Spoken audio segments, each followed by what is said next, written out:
O Yenikent Gönyeli o kadar paralar toplandı. Birçok yer yaşanmaz vaziyette. Bugün bir arkadaş telefon açtı. Fare dedi geldi yüzüme dedi. Kalktım dedi bir tokat vurdum fareye dedi. Ciddi söylüyorum yani bu şaka değil, atmasyon yapmıyorum yani. O da bizi şu anda dinliyordur. Vurmaz olaydım tokadı dedi Reşat Bey dedi. Ne oldu dedim. Bir vurdum dedi. Cam da açıktı arabanın dedi. Pencereden içeri girdi. Ben dışarıdaydım dedi arabanın. Vurdum hadi pencereden içeri girdi. Hadi bakalım ara fareyi yok. Arabayı benzinceye götürdüm dedi. Ve arkadaş hover yap çek de belki fareyi de çekin. Bul bana da çünkü giremeyeceğim içine. İrkilirim demiş. Yaptı diyor benzinci hoverden çekti ama fare çıkmadı diyor. Acaba nereye girdi diyor. Ya bırak dedim şimdi belki senin aracın içindeki kabloları dayayacak elektrik kablolarında. Yarın araban da çalışmayacak. Nitekim böyle bir korku içindedir. Her taraf fare istilasında.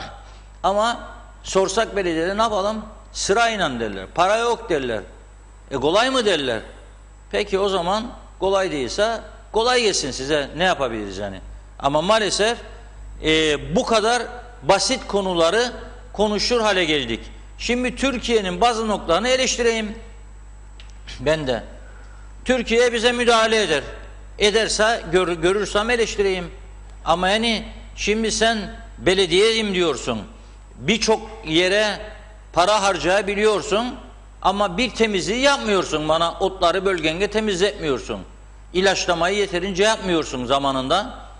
Ve bir anda bu ülke unuttuğu hayvanlarla karşılaşmaya başlıyor, mücadele etmeye başlıyor, farelerle. Ve insanlar evlerini haftada bir, 15'te bir, ayda bir ilaçlatmaya başladılar. Küçücük çocukları var korkarak ilaç atıyorlar sağına soluna evin ne bu fare girmesin diye. Ama bu çare değildir tabii. Ve bugün bakıyorum alınan kararlar içerisinde belediyelerin de bazı hareketleriyle ilgili bir takım düşünceler görüşülmüş Bakanlar Kurulu'nda. Bu doğru bir şey değildir. 28 belediyeyi bugüne kadar 6'ya, 7'ye, 8'e düşürüp bu işi kapatmaları lazımdı. 280 kişinin yaşadığı bir küçük köycükte belediye vardır. Düşünebilir misiniz? 280 kişi 2 kilometre ilerisinde de başka belediye var. Onun 2 kilometre, 3 kilometre ilerisinde başka belediye var. Onun 2 kilometre, 3 kilometre ilerisinde başka belediye var. Hepsine soralım, hepsi de mali kriz içindedir. Hepsi de mali kriz içindedir. Nedir bu oynadığımız tiyatro oyunu? Türkiye mi diyor bize birleştirmeyin belediyeleri? Tam tersi Türkiye'yi birleştirin diyor, protokollerde de var. Ne yapalım artık?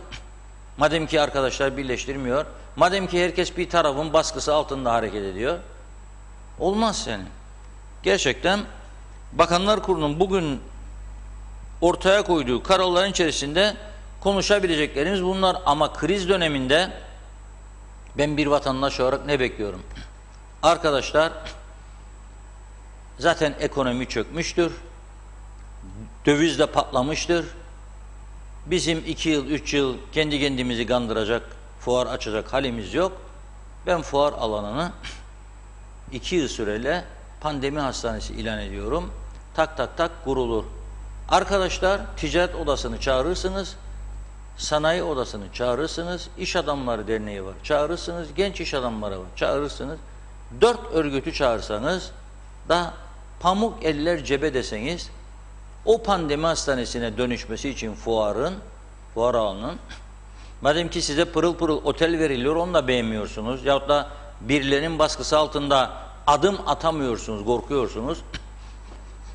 O zaman sizin malınız, devletin malı olan yeri çağırın bu 4 tane örgütü. 1 saatlik bir toplantı parası o an orada çıkar. O an orada çıkar. Siz bunu yapmıyorsunuz. Bunu da yapmıyorsunuz. Ciddi kararlar alma zamanı olduğunu hala daha anlamış değiliz. Ve önümüzdeki aylarda çok üzüleceğimizi ben şimdiden görebiliyorum. Çok üzüleceğimizi. Bunun sebebi de geç adım atmaktır. Zamanında karar alamamaktır. Zamanında karar üretemezseniz ondan sonra vay keşke yapsaydım demek hiçbir şey kazandırmayacak bize. Bugün bu noktadayız. Hastaneler sıkışmıştır. Ciddi sıkıntılar vardır. Ve bu sıkıntıları gidermek için de acil kararlar lazımdır. Hükümet bu konuda karar üretmelidir. Ha çalışmaz mı doktorlarımız, çalışmaz mı hemşirelerimiz? Hayır. Tam tersi. Canla başla çalışıyorlar ve bu pandemi sürecinde en büyük alkışı da onlar hak ediyor. Bir de güvenlik kuvvetlerimiz, polisimiz çok yoğun çalıştılar. Gece gündüz sokaklardaydı bu insanlar. Fakat o ayrı bir konudur. Onlara daha iyi çalışma koşulları yaratmak ayrı bir konudur. Bu siyasi bir karardır, siyasi bir adımdır. Bu yönde bugüne kadar adım atılmaması gerçekten üzücü bir durumdur. Evet, hemen yorumlara bir bakalım hızlıca. Erbay Özçetin, Diyalog TV, yeni kanal ne zaman açılacak? Az önce söyledik, ismi de TV 2020 dedik, bekliyoruz açılmasını. Ulus Barani bu memleketin burjuvaları bankalardır. Hükümet döviz konusunda bankalara baskı yapamaz. Bu nedenle döviz konusunda bu basiretsiz bakanlar kurulundan hiçbir karar çıkmaz. Bakalım pazartesi göreceğiz. Alabilirler mi bir karar? Dinçev Gülsev, sular kesik, 3 gün kesik olacakmış. Az önce buna biraz değindik. Sayın Reşit Akar söyledi. Hasan Kasapoğlu, Özel Say Bakanları Kurulu kararları ile ilgili açıklama yaparken dövizdeki bu dalgalanmalar cümlesini kurdu.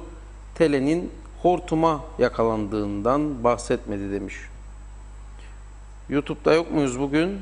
Kontrol etmedim. Bugün ilk defa hemen bakıyorum. YouTube'da olmamız gerekir. Yoksa hemen baksın arkadaşlar. YouTube'da olmamız lazım. Özelde çalışanlar, emekli olanlar, özelden çalışıp emekli olanlar bu 1500 TL destekten alabilir mi? Yunus Kıldır. Emekli maaşı var onun. Muhtemelen alamaz. Duymadım böyle bir şey.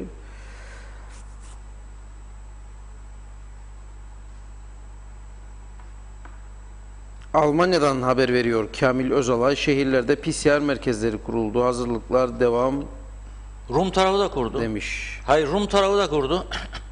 Rum tarafı sayı arttığı için gelişi güzel testler yapmaya başladı. Bir bakıyorsunuz ansızın sağlık ekipleri bir marketin dış alanında, bahçesinde girenlere çıkanlara yapıyor. Bir bakıyorsunuz limanda, bir bakıyorsunuz başka yerde. Adamlar test üstüne test yapıyor. Ve karar aldılar. Şimdi birkaç gün içerisinde 10.000 kişiye rastgele testler yapacaklar. Yani ortaya çıktıkça tedbir alacak. Yani bizde de artırıldı test sayısı, iyi bir şeydir. Daha da artırılabilir ama yeterince eleman olmadığını biliyoruz. Sıkıntı vardır. Personel sıkıntısı vardır. Malzeme sıkıntısı da vardı. O da giderilecek inşallah. Karar isterse üretilir. Geçen gün Kızılay Başkanımız aradı beni. Reşat Bey dedi, sizin kampanyadan elde ettiğimiz gelirlerden biliyorsunuz 20.000 kişiye gıda dağıtıldı.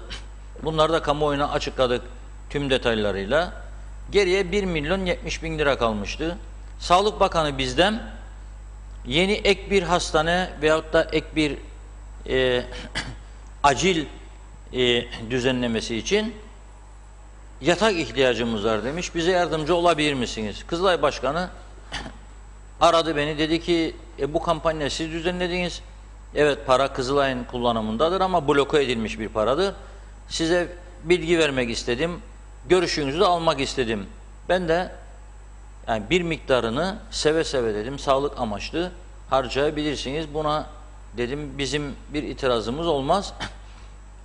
Tam tersi memnun oluruz. Çünkü acil bir durum var ve insanlar sıkıntı çekiyorsa yardımcı olabilirsiniz. Bunun detaylarını da kamuoyuna açıklarsınız. Biz doğrudan Sağlık Bakanlığı'na bu yardımı yapacağız diye bilgi verdi. Umarım Sağlık Bakanlığı bu acil ihtiyacını giderir ama çare demek istediğim her konuda çare üretmek mümkündür. Çünkü bizim burada ihtiyacımız şu anda büyük altyapı gerektiren, mesela bir dev baraj yapacaksın, o dev baraj için çok büyük kaynak lazım. Onun için bizim imkanlarımız yeterli olmayabilir. Ama mevcut barajları temizleyeceğim de bakımını yapacağım, su tutar hale gelsin, o farklı bir şeydir. Veyahut da ne bileyim bir acil servis için 15 tane yatak isterim, basit bir şeydir. Veyahut da ne bileyim fuar alanını pandemi hastanesine çevireceğim, basit bir şeydir. Bunlar yapılabilir. Ve hala da bölünmüş kurum kuruluşlara, kulüplere, oraya buraya mali yardımlar tartışılır. bazı bölgelere gece maçları oynansın diye elektrik götürülmesi, elektrik direklerinin dikilmesi tartışılır. Tamamen gereksiz. Tamamen. Bizim çocuklarımızın hakkı yok mu gece oynasın? İstanbul'da oynarlar da. Yok, vardır hakkın ama 20 sene sonra hepimizin yarattığı bu düzen bize bugün bu hakkı vermiyor. Elektriğim yok benim. Efendim bakım onarım yapacağım. İskelede diyor 8 saat elektrik kesik. Efendim bakım onarım yapacağım. Güzelyurt'ta 10 saat elektrik kesik. Niçin? Yedeği yok adamın. Bir bakım onarım yapacak diye bütün bir kenti, bir 15 tane, 20 tane, 30 tane köy bölgeyi bir anda elektriksiz bırakıyor. Hadi bakalım bu sıcağın içinde dövün babam dövün 8 saat elektriksiz. Klima yok, ocaklar çalışmaz, lambalar yanmaz, bilgisayar çalışmaz. Bakkalın buzluklar durmuş, evin buzluklar sönmüş. Dondurucuda olan yiyecekler erimiş. Bakkalın dondurmalar erimiş, tavuklar çözülmüş. Buz satar şimdi bakkallar, buz, hazır buz. Sen 8 saat kestin elektriği. Ne olur o buzlar? Çözülür, su olur içinde poşetin. Sonra gelir, bir daha donar. Sonra alır atarık. İçkinin içine çekerek. Bir 2 saat sonra başlar karın ağrısı, sancı. Aman aman aman aman ne oldu? Aklın kesmez ya şu. Düşünmeyik ya mesela buzlar eridi dondu, eridi dondu. Etler, kıymalar. Çocuk dondurmacı ister. Babam bakkaldan dondurmacı. 8 saat kesildi elektrik. Dondurma eridi tekrar dondu. Eridi tekrar dondu. Nasıl karnı ağrımasın çocuğun? Yani onun için ve bunun da maliyeti çok yüksektir. Birçok aile çocuk karnım ağrır dediğinde koşar doktora götürür. Hadi bakalım ver 150 kağıdı. Doktor da yazar 3 tane 4 tane ilaç. Ne edecek doktor? 3 tane 4 tane ilaçtan aşağıya yazan yoktur bugün. Gidecek bir eczacı alacak ilaçları, gereksiz ilaçları da içecek çocuk. Ne olacak bunun maliyeti? Peki biz niçin bu hale getirdik? Kaldırmıyor nüfusa göre, yetersiz hale geldi santrallar. Devamlı bakım onarım adı altında bir bölgeleri bırakıyorlar, öteki bölgeye enerji veriyor. Bak ne kadar üzücü bir durum, ne hale geldi memleket. Adam, mülk sahibi bir binadan öteki binaya elektrik taşıyacak. Kaçak, elektrik kurumuna para vermesin diye. Müteahhidi de ortak ediyor bu işe. Mal sahibini de ortak ediyor. Zavallı çalışan da orada. Hadi bakalım Levent diyorlar. Çek elektrik kablosunu bir binadan bir binaya. Canlı elektrik de var. Levent ölüyor. 31 yaşında adam, 2 tane de çocuk evde veya bilmiyorum çocuğu var mıydı? Yoktu galiba ama evliydi. Karısı evde beklerken Levent'i dönsün. Bir haber geliyor. Eşini kaybettik. Neden? Elektrik çarpması. Niçin? Ustası ona talimat vermiş. Çek oradan oraya bakayım elektriği demiş. Da kaçak sayaç olmadan elektrik verecek. Sonra aldı, götürdü kendilerini mahkemeye, tutukladı polis. Mahkemede ne yapsın? Dedi, ödeyin kefaleti daha evinize hadi. 2 sene sonra, 3 sene sonra Allah kerim yargılanırsınız. Geri gelecek mi 31 yaşındaki adam? Geri gelecek mi? Peki niçin yapıyor insanlar bunu? 2 tane sebebi var. 1, elektrik ücretleri çok yüksek. 2, yapanın yanına kalır diye bir düzen yaratıldı bu ülkede. Yapanın yanına kalır. Yüksek Mahkeme Başkanı'nın 3 gün önceki feryatlarını herkes duymuştur. Ne diyor? Biz karar alsak da bu kararlar uygulanmaz diyor. Neden? Benim diyor işlem memurum da yok, dağıtsın diyor. İşlem memuru olmayınca mahkemenin aldığı kararlar orada kalıyor, ileri gidemiyor mahkemenin kararları. Dolayısıyla bunlar da kötü niyetli insanları, suça meyilli insanları cesaretlendiriyor. Neler oluyor bu ülkede? Karısının 7 tane kaburga kemiğini kırıyor, sonra da sürüklüyor kendisini odaya, bir de tecavüz ediyor üstünden. Mahkemeye de gidince ne diyor? Diyor ki beni aldatıyordu, çok acı çekiyordum. Aldatıyorsaydı seni, ayrıl kardeşim. Bütün medeni ülkelerde izlenen yöntem budur. Ayrılırsın, sen de kurtulursun, o da kurtulur. Ama yok ezip elemek ve ondan sonra da tecavüz etmek. O ne oldu? O da bir gün tutukluluk, bugün tekrar mahkemesi vardı bildiğim kadarıyla. Ne olduğunu öğreneceğiz mahkeme sonucunu bugün. Dolayısıyla ülke bu noktaya geldi. Artık görebilmemiz lazım. Yani popülizm zamanları artık geçmiştir. Popülizmle hiçbir şey yapılamaz bu ülkede.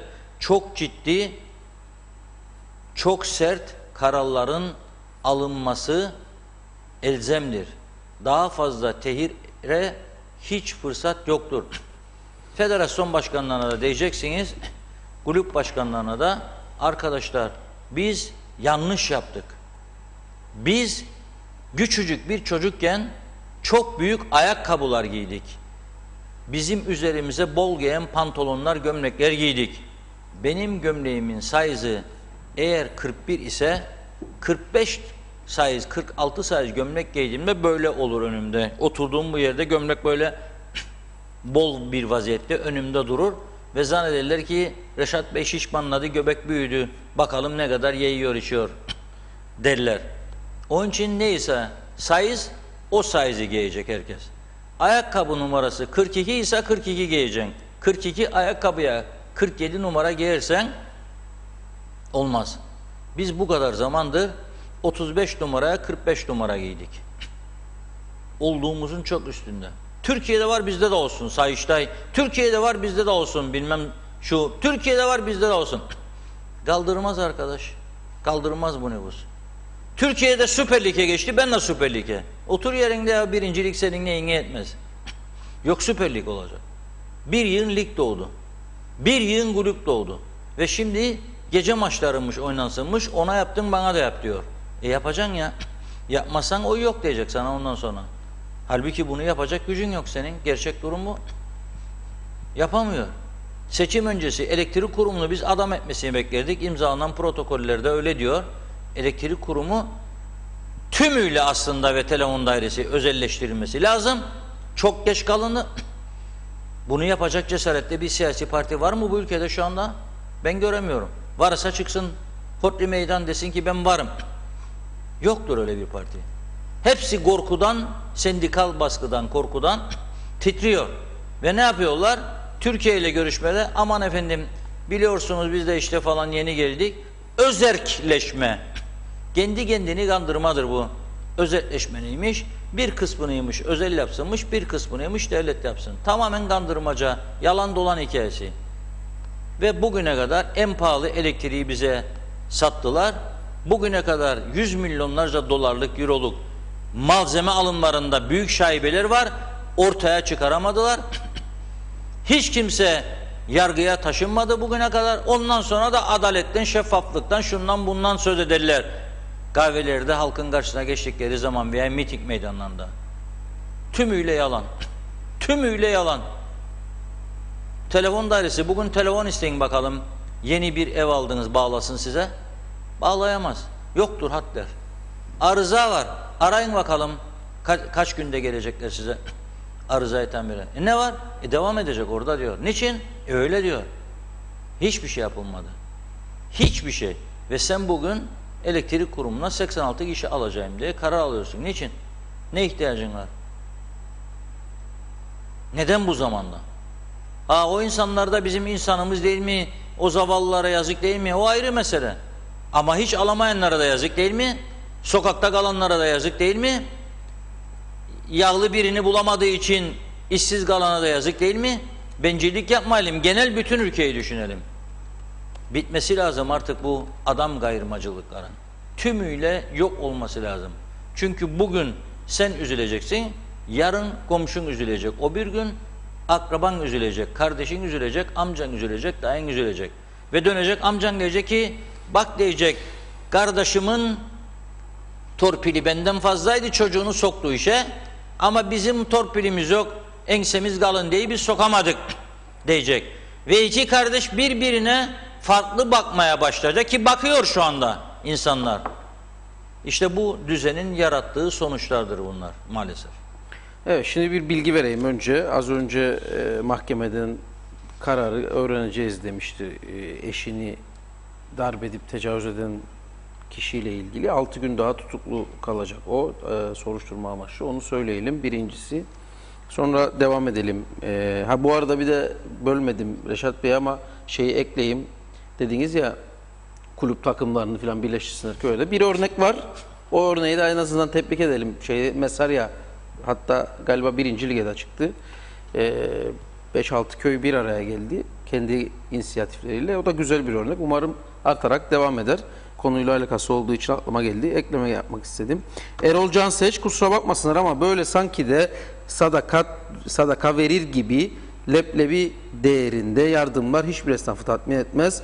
0 faiz, hiçbir borca bakılmaksızın 100.000 TL'ye kadar bir yıl ödemeksizin küçük esnaflara kredi verebilirler mi?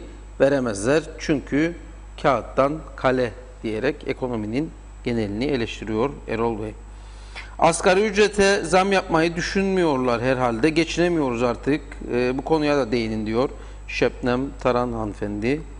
Bir yıl önce Ercan Havaalanı'ndan gece saat 1'de Lefkoşa'ya beni götürmesi için taksiye bindim. 120 TL istedi. İndim. Yoldan geçen biri aldı beni. Terminale kadar oradan yürüdüm. Geldi bu taksiciye. Şimdi acı demiş Ahmet Naci Tiftikçi.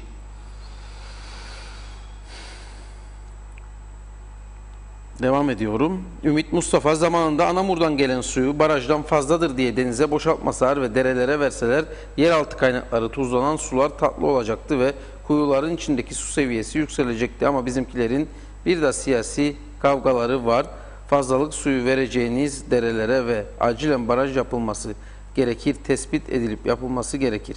Güneyde dev arıtmalar yapıldı, su üretiyorlar ve aynı zamanda rüzgar enerjisiyle bedava elektrik üretiyorlar. Bizimkiler vergi topluyorlar, Türkiye'den para da alıyorlar, yapsınlar demiş. Bu arada Diyalog TV bizleri aydınlattığınız için sizlere teşekkür ederiz diyor.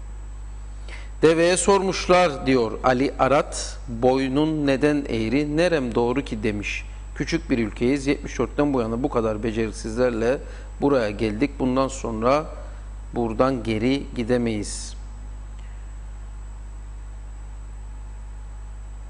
1974 yılından 2014 yılı anlam planına kadar iki toplum aynı şekilde aynı anda hatta Kıbrıs Türklerine artı 2 ile buldukları ganimetler demiş ha. Kıbrıs Türklerine artı 2 ile hayatlarını ve devletlerini yüceltmek için yola çıkmışlardır. Güney AB'ye girmeden önceki ekonomileri bizleri 100 kat fazla katlıyordu. Kıbrıs lirası dünyada dinardan sonra en güçlü para birimiydi. Bir de bizim tarafa bakalım diyor Erol Bey. Yemin ettiler doğru hiçbir şey yapmasınlar diye. Kara delikler kolayca kapanır mı? İş yapılmasını çok bekliyoruz demiş Doğan Falyalı. Bütün icraatlar politik çıkarlar üstüne kurulu. O yüzden değişim çok zor. Emir Ali Tatlıdil.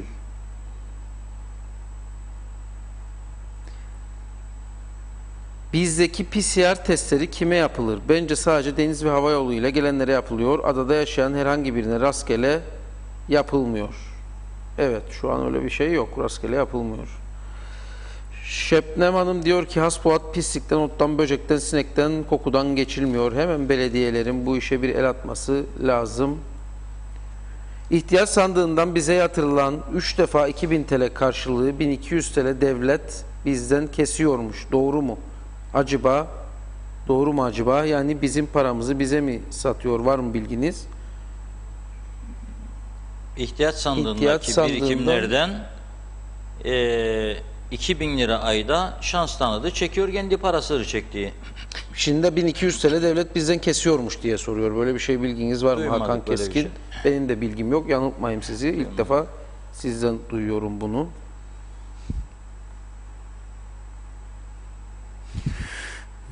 Ne kadar konuşsak dinleyen yok. Boşuna çenenizi yormayın diyor Orhan Kuşapbi. Reşat Bey 1500 TL'yi ne zaman ödeyecekler? Mahmut Kızlı soruyor. Vallahi her ay ödeyeceklerini açıkladılar.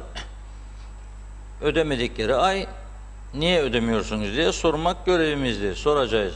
Ama birçok ödemelerde aksamaların olduğunu da görüyoruz. Bazı bölümler için bazı meslek alanları için yardım kararı almışlardı. Yerli iş gücü istihdamı fonundan, ama aylardır ödemiyorlar mesela. Sorulduğu zaman da pandemi vardır, şu vardır, bu vardır deyip bir takım gerekçe uyduruyorlar. Onun için takip edilmesi lazım. Mustafa Bağlı'da diyor ki 1974'ten sonra var olan ganimetler bu ülke insanını bencilliğe, bölünmelere, siyasi ve şahsi çıkar peşine koşmaya mahkum etti. Birlik ve beraberlik diyor mazide kaldı, doğru. Birisi iyi ve faydalı bir iştahat yapmaya çalışsa hemen birileri köstek olur ve engeller. Fuar alanı meselesi bunlardan bir tanesi. Kıskançlık ve çekemezlik bu ülkenin felaketine neden oluyor. Her olay siyasi ve şahsi çıkarcılık ön planda tutuluyor. Ülke batmış, kimsenin umurunda değil. Battı balık yan gider misali bu ülkede yaşıyoruz. Allah hakkımızı hayır eylesin diyor. Amin diyorum Mustafa Bey ben de. Evet, gerçekten ganimet alışkanlığı bize bazı kötü şeyleri de beraberinde getirdi. Ama tedbirsizlik bizim sorunumuzdur. Bugün bile bu kadar yıl geçmesine rağmen istenmesi halinde tedbir almak mümkündür. Dediğim gibi küçük ülkelerde yapılabilecek birçok iş vardır ama önce o atasözünde olduğu gibi balık baştan kokar derler. Önce baştan başlayıp aşağı doğru inmek lazım. Baştan neyi başlamak lazım? Örtülleri kaldırdım. Örtülü ödenek yoktur. Dersin bir anda orada büyük bir para birikir senin elinde. 15-16 milyon lira para. Dönersin siyasi partilere, arkadaş bugüne kadar vardım, bundan sonra yokum. Ona göre siz de birleşin. Genel başkan olamayan biri partisini bırakıp gider, başka parti kurar. Neden? Yeniden seçilmedi diye. Aynı görüşte aynı insanlar 10 sene 15 sene omuz omuza yürüdünüz. Ne oldu şimdi? Seçime gider, %yarım alır, 1 alır, 1,5 alır, 2 alır, gene vazgeçmez. Gene devam. Sorduğunda kağıt üstünde 10 tane, 14 tane, 15 tane parti var. Olmaz. Olmaz yani. Yani o yüzden güçülmek lazım. 5.000 tane resmi hizmet aracı senin neyine arkadaş? Küçücük bir ülkede neyine senin? Her bakanlıkta gerekli gereksiz bir yığın araç var. İstihdam patlaması var birçok bakanlıkta ama iş yapan dairelere bak, araç kayıt dairesine, tapu dairelerine büyük bir personel eksikliği var. Mahkemelere bak, mahkeme kararlarını dağıtacak adam yok mahkemelerde. Çözemiyorlar. Mektup dağıtacak postacı yok. Kaç defa örnek verdik burada zarfı göstererek üzerinde mühür. Mausa'dan Lefkoşa'ya bir mektup 7-8 günde gelirse eğer o posta dairesine gerek var mı acaba? Var mı? Sen yapamıyorsun bu iş demek. Posta hizmetlerini özelleştirdin, bitti. Yapacak cesaret ister, bu basit bir iş. Arkadaş posta dairesini özelleştiriyorum, ihaleye çıkıyorum, bitti. Haylem yapacakmış, yapsın. Ne yapalım? 3 gün, 5 gün bitecek bu iş. Oradaki elemanlar ne olacak? Alan özel şirkette çalışacak. Onun yasası var ya, gene hepsi. Yahut da başka yere aktaracak kendini. Evet. BM görev süresi konusunda bile radikal olmayan bir meclisimiz var. Bir Erenköy dinayişinde sağ sol olmadığını, hayatta kalma mücadelesi olduğunu bile dünyaya deklare edemedik. Erenköy'de direnen, hayat hakkımızı savunan tüm mücahitlerimize selam olsun diyor Hasan Nihat Erduran. Serkan Atayler, KKTC'de devletin hala pandemi hastanesi için harekete geçmediğine inanamıyorum. Girne'de tertemiz bir otel öneriliyor ve sanki KKTC devleti çok parası varmış gibi eliyle itiyor. Neyi bekliyorlar? Hastaların artmasını mı? İşte Türkiye'ye gittiler. Yıl sonuna kadar Türkiye yapacak sözünü verdi. Herkes mutlu. Vedat Madencioğlu 2 aydan beridir Gelibolu bölgesinde sokak elektrikleri yanmamaktadır. Kuruma bildirilmesine rağmen aksaklık giderilmedi Daha çok bekleyeceğiz galiba Vedat Bey. Reşat Bey, tebrikler. Tüm söylediklerinize katılıyorum. Siz Cumhurbaşkanı olsanız ancak bu ülke düzelir. İldem Karapelit Adil. Geçen ay 600 TL elektrik geldi. Bu ay 1600 TL geldi. O son cümleyi Ercan Ergün söylemeyeyim. Ben okumayayım onu. Bana da 2 katı geldi. Yani size 3 katı neredeyse ama bana da 2 katı geldi bu ay. 50 TL suyun tonu satılıyor piyasada. Ha bir de tuzlu sudur demiş Mustafa Pelin Baydar. İyi yayınlar Reşat Bey. Kıbrıs Türk Hava Yolları'nda öyle batırdılar ve biz İngiltere'den liste yapıp para toplayacaktık ve büyük 900 bin pound ve buradaki konsolosu aradım, bana Pegasus sattık, kabul etmediler, böyle batırdılar. Ne olduğunu çok anlayamadım. 17 yıldır sigortam yatır. Mart 13 iş bitti. 1500 TL destek alamıyoruz. Neden? Üniversitede şoförlük yapıyorum demiş Ömür Dolmacı.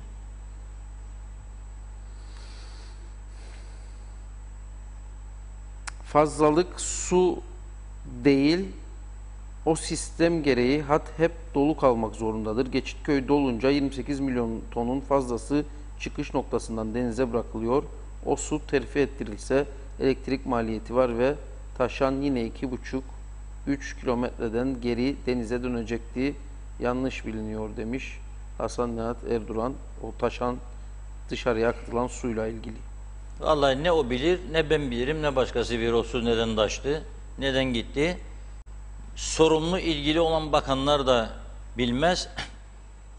Su dairesi bilmez. Her defasında bir farklı laf söylediler bize. Aynen barajdaki dolulukta söylediği gibi. Ben buna bakarım. Ben şimdi oturduğum yerde Google'a girerim. Cyprus Dams diye yazarım. Otomatik Güney Kıbrıs'taki bütün barajlarla ilgili bilgiler benim önüme çıkar. Canlı olarak şu anda Güney Kıbrıs'taki 17 barajı isim bir hangisinde ne kadar su vardır görürüm. Bizim ülkemizde, kuzeyde ise aynı adayı paylaşıyoruz. Ne kadar suyumuz vardır? Biz her gün su ölçmeye giderler. Ne kadar zamanda bir ölçersiniz? 2 ayda bir. Nasıl ölçen 2 ayda bir? Hangi sistemden ölçüyorsun? Baraja gidip metre bir şey mi atan, kaplo mu atıyorsun, ne atıyorsun? Nasıl olur dünyada bu kadar bu sistem gelişmişken sen barajın içindeki suyu ölçemiyorsun? Nasıl olur senin bu ülkede maaş ödediğin su dairesi var iken sen bu göletleri kontrol edemiyorsun, bakımını, onarımını yapamıyorsun, su tutmaz hale geliyor. Hiç mi için sızlamıyor? Bu kadar yağış oldu son 2 yılda, 3 yılda, hepsi dolması mümkündü. Neden bakmıyorsun arkadaş? Neden yeni baraj projeleri gündeme getirmiyorsun? Yok böyle bir şey. 2 lira 30 kuruşa Türkiye Anamur suyunu verdi. Bazı kesimler buna şiddetle saldırdı. Türkiye bizi haraca bağladı diyenler oldu. Şimdi soruyorum ben. Dedi kuyu da tak dedi durdu. Su çıkmaz. Kaldık susuz, ne yapacaksınız? Denizden arıtma için önlem aldınız mı? Sen hadi dediğinde denizden arıtma şirketi bulamazsın ya. Mausa'da bir tane kurmuşlardı. İsrail şirketi, Tahal şirketi geldi. Metreküp $1. Yani bugünkü kurunan 7,5 lira. Sen 2,30'a isyan ettin. 7,5 lira alacaksın şimdi. Tonunu, yanlış söyledim, metreküp değil. Sen 2,30'a itiraz ediyorsun. 7,5'a alan belediye suyu kaça satacak bize halka, belediyeler? 15 lira, bu defa 16 lira. Bir bakacağız elektrikte olduğu gibi bir aylık su gideri ödenemeyecek boyutlarda. 700 lira, 600 lira, 800 lira. Kim ödeyecek? Nasıl ödeyecek? Böyle bir hayat olabilir mi? Bugüne kadar böyle geldi, böyle gitti. Su dairesine sor şimdi, adı vardır tabela üstünde. Ama 2 tane teknisyeni varmış diyorlar. 2 teknisyenle bir adanın kuzey kısmı nasıl bakım onarım yapılacak? Patlamış boruları, yer altından geçen boruları nasıl değiştirecek bu insanlar? Mümkün değildir. Onun için tabelayı oradan alacaksın, kapadım diyeceksin, içindekilerini ihtiyaçlı dairelere aktaracaksın, oradan emekli çıkacaklar artık. Su işleri özele verilecek. Yapamıyorsun çünkü arkadaş. Yapamadık. Yapamadık. Yeteneğe göre yönetici atamadık, atamamaya da devam ediyoruz. Devamlı kadro değişikliği, devamlı müdür müsteşar değişikliği. Yok be arkadaş, bakan değişikliği. Yok, yapamıyorlar. Bu kadardır, kapasite yapamıyor. Ama sen zorla Güzelyurt'tan memnun edeyim, oradan da bakan, Girne'yi de memnun edeyim, oradan da bakan, İskele'yi de memnun edeyim, oradan da bakan diyerek yapabilir, yapamaz. Bakmadan gidiyorsun, gözü kapalı. Bu ülkenin en büyük kadersizliği de budur. Hala daha da bazı kişiler başkanlık sistemi diktatörlüktür, olmaz diyor. Olmazsa bu şekilde yaşamaya devam edeceksin. Şikayet etmeyeceksin patates tarlada kaldı diye. Şikayet etmeyeceksin karıncaya parasını alamadın diye, süt parasını. Ha, bugün de süt parasının %45'ini ödemişler. Mustafa Naimoğulları'nın kulakları çınlasın. Bu akşam bir yeme içme yapacak herhalde arkadaşlarıyla. Ama biz gelemeyik. Başka işimiz var. Afiyet olsun şimdiden. %45'i kopardıysa bile ne mutlu Türk'üm diyene. Allah kerim amin gelir diğerlerine. Evet. Önümüzdeki haftada diğerlerini alır. Az bir zamanımız kaldı. Hızlanayım biraz okumak noktasında. Böyle hükümetimiz olsa sadece kendi adamlarını alıyorlar işlere. Biz ise işsiz oturuyoruz demiş Haluk Şahin. İşe gitmeden emekli olanların ülkesi KKTC. Dünya bizi kıskanıyor. Ali Seven. Serkan Bey bir soru sormuş. TV 2020 açıldıktan sonra da Facebook ve YouTube yayınlarınız devam edecek mi acaba? Yazı yazıp Edecek. soru sormaya devam edebilecek miyiz? Yoksa Aynen. direkt internetten yalnızca izleyici mi olacağız? Elbette devam edecek. Aynen devam edecek. Aynen devam. Hiç adı Daha değişecek. güçlü bir şekilde inşallah devam edecek. Evet. Mehmet İnancı da demiş ki TV 2020'de yola devam inşallah. Kırıkkale köyünde elektrik direklerinde lamba yok. Cengiz Korkmazan yazmış. Ayla Yılmaz, insanlara ödeyeceğiz dedikleri 2000 TL, 1500 TL ödenmediği gibi bir de Kıbrıs vatandaşı evli olana 1200, bekara 900 TL yardım yapılacaktı. Başvuruda bulunun deniliyor ama sonuç hiçbir ödeme yok. Türkiye'den 2 sefer 700 milyon ödeme yapıldı. Nedense kamu personelinin ödemelerinin dışında hiçbir ödeme yapılmıyor. İşsiz kalan, aç olan onca insan varken boşuna koltuk dolduran resmi dairelerde gereksiz yere oturup para alanlar varken nerede eşitlik, nerede yönetim? Sadece seçimi düşünmek ve ona göre hareket etmek ne ülkeyi ne de halkı bir adım ileri götürmez. Yazık demiş. Tolgay Kurtoğlu, 3 gündür Mausul'a su yok, açıklama da yok. Herhalde yine patlama var. Açıklama var. 3 gün su olmayacağı söylenmişti Tolgay Bey. Onu Dua edelim yaptılar. 3 gün sonra İnşallah olur. açılır. Dua edelim inşallah o 3 günden biter bu iş. Biz 10 senedir telefonumuz yok, müracaat ettik. Direkleri siz ödeyeceksiniz dediler. Fatma Songur, kalsın telefon demişsinizdir muhtemelen, direkleri siz ödeyecekseniz. Mehmet Kani Ergüven, hepimizin yarattığı bu düzen diyorsunuz, öyle mi? Ben 18 yaşında kaçtım bu memleketten, geldiğimde böyle buldum. Benim gibi binlerce insan var. Hayır, hepimiz yaratmadık bu düzeni. 80'li 90'lı yıllarda yalnızca hükümet eden biriz diyenler yarattı bu düzeni diyor Mehmet Kani Ergüven. 80'li, 90'lı, 2000'li. 2000'leri atlamayalım yani. Niçin atlayalım 2000'leri? Ama kaçınca da insan kurtulmuyor sorumluluktan. Kalanlar da böyle karar vermiş. Kendi gitti, ailesi vardır.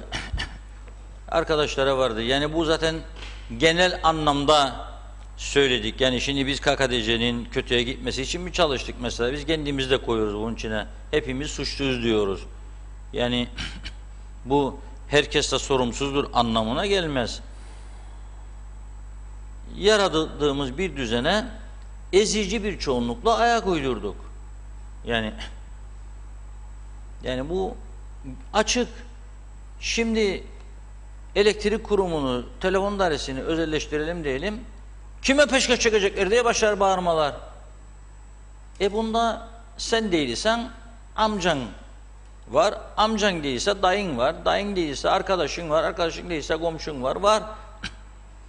Var. Alıştığımız düzenin dışına çıkmak istemiyoruz biz de. Böyle bir yapımız var. Yardımlaşma, dayanışma ruhu. Mustafa Bey dedi biraz önce. Çok doğru. Bakın 2 tane fotoğraf verdim arkadaşlara.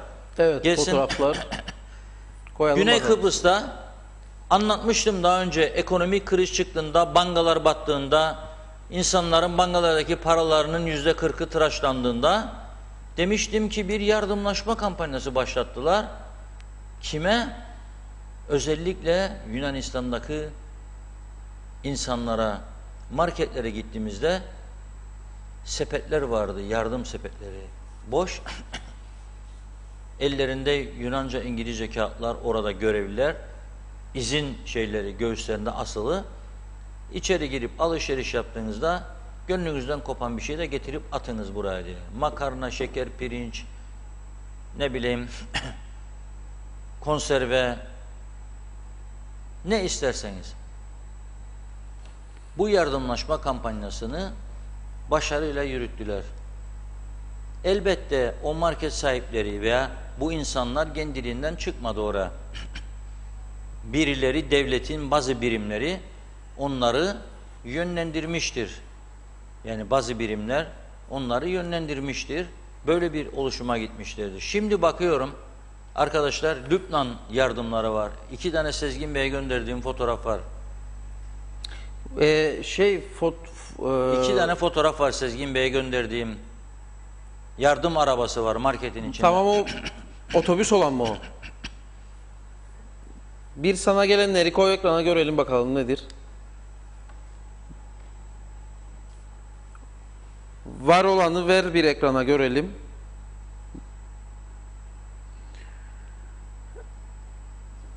Yok, sevgili Levent bana sormuş, UOP'nin tanıtımındaydın Mausa'da geçen akşam. Yok, ben geçen akşam evdeydim. UOP'nin tanıtımında ne işim var? Neyse şimdi WhatsApp'tan gönderdim Sezgin arkadaşıma. Bir baksın da görmemiş olabilir. Alfa Mega yazar bir tanesinin üzerinde. İngilizce yazı var. Sepet var, sepet içinde malzemeler, yardım malzemeleri. Neyse, Lübnan'da patlama oldu değil mi? 150 civarında insan öldü. 150 civarında insan öldü. Binin üstünde insan yaralandı. Büyük bir facia yaşandı. Rum tarafı bir taraftan suçlu. Çünkü para getirdi diye vatandaşlık verdiği bir Rus'un gemisiyle gitti o patlayıcılar.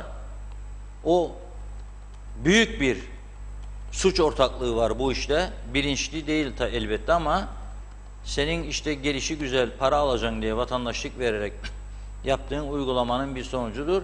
Kendine ait gemiye yüklediler, patlayıcıları götürdüler, mahvettiler insanları. Ama bir taraftan da döndü. Şimdi sağda solda yardım kasaları kurdular. Lübnan'daki insanlara yardım göndermek için Kıbrıs'tan. Bunu şunun için söylüyorum. Bunun dış politikada etkisi çok büyüktür. Orada yaşayan insanlara bakınız, Kıbrıs Rum halkı, onlar tabii Kıbrıs Cumhuriyeti diyor, sizinle birlikte mesajı veriyor. Bizim böyle bir inceliğimizi gören, duyan oldu mu? Bırak Lübnan'da yaşayan insan, kendi insanlarımıza karşı bile. Yok, biz bir kampanya yaptık Kızılay, yemediğimiz dayak kalmadı sağdan soldan. Aman niçin yaptık bunu diye. Yardım yapanlar bizim aleyhimizde yayınlar yaptı. Bugün girdim bir internet fotoğraf sitesinde geldi. bir haber, arkadaşlarımız mahcup olmalıdır. Bu mesleğin içinde olduklarını iddia ettikleri sürece mahcup olmalıdır ve ben onları her yerde mahcup edeceğim. Her yerde isimlerini söylüyorum zaten. Onlar da birileri istedi, kendilerinden birileri kendilerine talimat verdi diye yazdılar. Diyalog TV'nin 3 saatte 3 milyon toplayan Diyalog TV'nin kaymakamlıktan izni yokmuş. Bak kaymakamlıktan benim iznim yokmuş. Ben kimin için topladım yardımı? Kızılay için. Kızılay'ın kaymakamlıktan izin alma ihtiyacı yok. Başından verilmiştir kendisine. Bu Ben aracı oluyorum, yardımcı oluyorum, insanlık görevi yapıyorum. 6 saat burada nefes almadan canlı yayında yapıyorum. Bize güvenen insanlarımız, ada tarihinde bir ilk yaşanıyor. 60'lı yıllardan sonra dayanışma, çok güzel duygular. 5 yaşında çocuklar Gumbara'daki parasını çıkarıp veriyor. 7 yaşında, 8 yaşındaki ilkokul çocuğu harçlığını veriyor. Ama illa arada bazı fitne-i fesatçılar vardır, sokacak, bozacak, birine zarar verecek. Veremem mi arkadaş? Veremezsin. Veremezsin. Veremezsin. Güneş balçıkla sıvanmaz derler. Yapamazsın. Sen de yap. Ben seni alkışlayacağım. Senin bana yaptığın çirkin hareketi ben sana yapmayacağım. Ve sözde gazeteci geçinen bu arkadaşların sitelerinde duruyor. Yazıklar olsun. Hepsini de dava edeceğim. Hepsini de bu yalan yanlış haber yapanların hepsini de meslektaşlarım dava edeceğim. Zaten meslektaş olarak da kabul etmem bunları ben. Hepsini de dava edeceğim. Onu da söyleyeyim. Ama bu dayanışmalara örnek olsun diye söylüyorum. Mahcup olmamız için söylüyorum. Gösteriyorum bu fotoğrafları. Bakınız buraya. Lübnan'a. Bizim bu tarafta bir fakir insanımız oldu. Aç susuz kaldı pandemi sürecinde. Kim yaklaştı? Hangi kurum, hangi örgüt, hangi iş adamı çıksınlar ortaya? O milyon sterlinlerden söz edenler, o Rum arsalarını satarak milyon sterlinler kazananlar. Neredesiniz siz be arkadaşlar? Ha, bunu söylediğimiz için bizi sevmiyorsanız sevmeyin. Gerek yoktur. Bizi sevenler yeterlidir, bol bol bu ülkede. O yüzden birazcık da artık kendimize gelelim. Bu kadar sıkıntılı bir süreçten geçiyoruz. Biraz önce söyledim, hastaneler patlamış durumdadır. Genç insanlar hastadır. Bir yığın sorun vardır. Akla hayale gelmeyen yeni hastalıklar duyuyoruz. Boğazında, sırtında, karnında, ayağında bir şeyler çıkıyor. Gidiyor, çare de bulamıyor çoğu. Çok zor bir süreçten geçiyoruz. Biraz sevgi, biraz saygı, biraz dayanışma, anlayış, buna ihtiyacımız vardır. Gerilime değil. Ve biz bu düşünce tarzımızla halkımıza hizmet etmeye devam edeceğiz. Önümüzdeki hafta inşallah iyi haberleri birlikte burada paylaşacağız. Yeni ismimizde TV 2020 hayırlı uğurlu olsun. Lisansımızı bir hafta önceden aldık. Yasal olarak şu anda TV 2020 bizimdir. Şirketler mukayyetliğinde de kaydımız var. Yayın Yüksek Kurulu'ndan lisansımızda 5 yıl geçerli olacak şekilde almış durumdayız. Adanın en iyi teknolojisi bizdedir. Adanın en iyi haber kadrosu bizdedir. Dürüstlük var, şeffaflık var. Halkla bütünleşme var. Dürüst habercilik anlayışı var. Bu anlayışla, bu düşüncelerle sizlere hizmet etmeye devam edeceğiz. Bugün mübarek Cuma günü açılmasını beklerdik hattımızın. TürkSat üzerinden tabii ki. Ama birkaç günlük gecikme olduğunu öğrendik. Bir şey değil. Önümüzdeki hafta içerisinde inşallah daha geniş kapsamlı bir yayın olanağıyla sizlere hizmetlerimizi sürdüreceğiz. Evet, en çok da köyleri özledik. Onu söyleyeyim. Başlasın kanal da yine salı geceleri klasiğimize devam ederiz herhalde. Bir an önce bekliyoruz heyecanla. Evet efendim, bugünü ve haftayı noktalıyoruz. Güne merhaba, sabahta özür dilerim, artık birbirine girdi yayınlar. Gündem özel programında pazartesi günü yine tüm hafta sonu olan gelişmeleri ve güne yansıyan gelişmeleri Sayın Reşat Akar'la birlikte değerlendiririz efendim. Herkese, çalışanlara kolay gelsin. Tatil olanlara da iyi tatiller dileyelim hafta sonunda. Ve dediğim gibi yine olası bir durum, önemli bir durum gelişirse yine buralardayız tabii, onu da söyleyelim. Ama olağan bir durumda pazartesi günü karşınızda olacağız tekrardan. Herkese mutlu, sağlıklı, güzel bir hafta sonu dilekleriyle görüşmek üzere.